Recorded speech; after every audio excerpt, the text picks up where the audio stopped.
Hello everybody, welcome to my channel once again.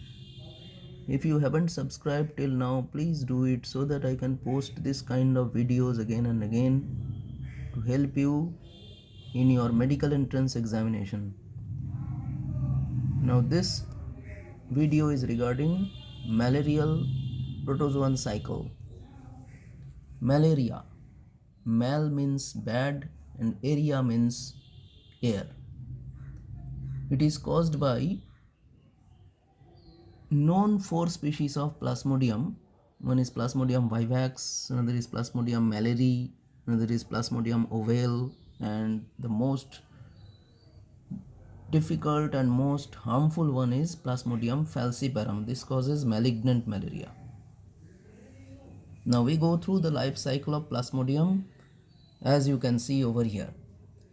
It has got four stages.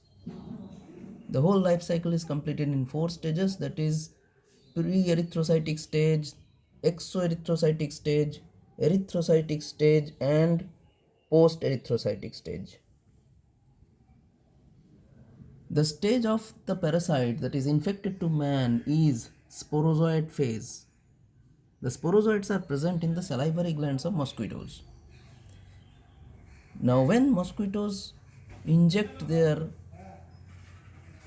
proboscis into the human body, they put these parasites, they put these infective stage sporozoids into human blood. The sporozoids flow in the blood and finally they enter the liver of man. This stage is called liver schizogony. The sporozoids are present in the bloodstream. Here you can see the sporozoids present in the bloodstream. They enter the liver. Then the sporozoids become cryptozoites. Then they again absorb nutrients and enlarge themselves and become spherical to form schizons. The spherical structures are called schizons. The schizons further undergo division to form uninucleate cryptomerozoite. Then they come to exoerythrocytic stage.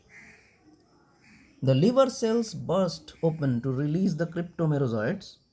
These cryptomerozoites invade fresh liver cells, fresh hepatocytes, to give rise to metacryptozoites, which undergo schizogony to form metacryptomerozoites.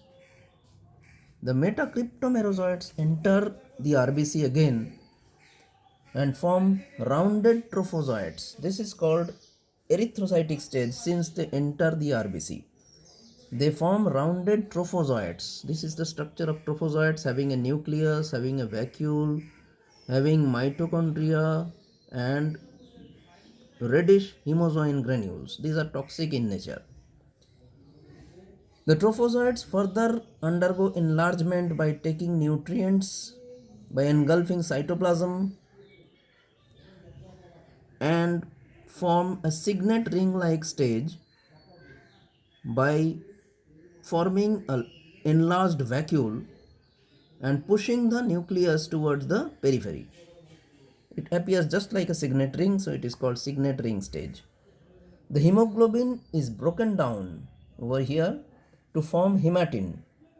Maximum hematin is eaten up by these signet ring structure, and the remaining they form toxic hemozoin.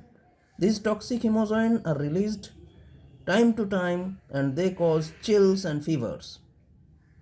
Furthermore, the signet ring stage still develops into amoeboid shape structure forming pseudopodia.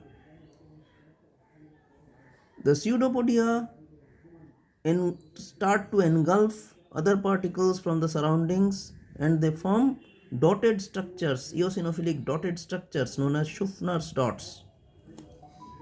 The amoeboid trophozoites, they lose their pseudopodia, then the trophozoite enlarges to form schizont, which is rounded in structure. The schizonts invade fresh RBC. and undergo erythrocytic schizogony to form 16 to 24 nucleated stage. These nuclei, 16 to 24 nuclei, are surrounded by cytoplasm to form oval merozoites. They release hemozoin granules and invade fresh hepatocytes. Now this is called post-erythrocytic stage. Since they are coming from erythrocyte to invade hepatocytes again, now they form small rounded gametocytes outside the liver. These gametocytes are eaten up by female Anopheles mosquito, and then when they bite the human beings, these gametocytes enter the human being's blood and the life cycle continues like this. So I hope everything is clear to you. Please like and subscribe my channel. Thank you.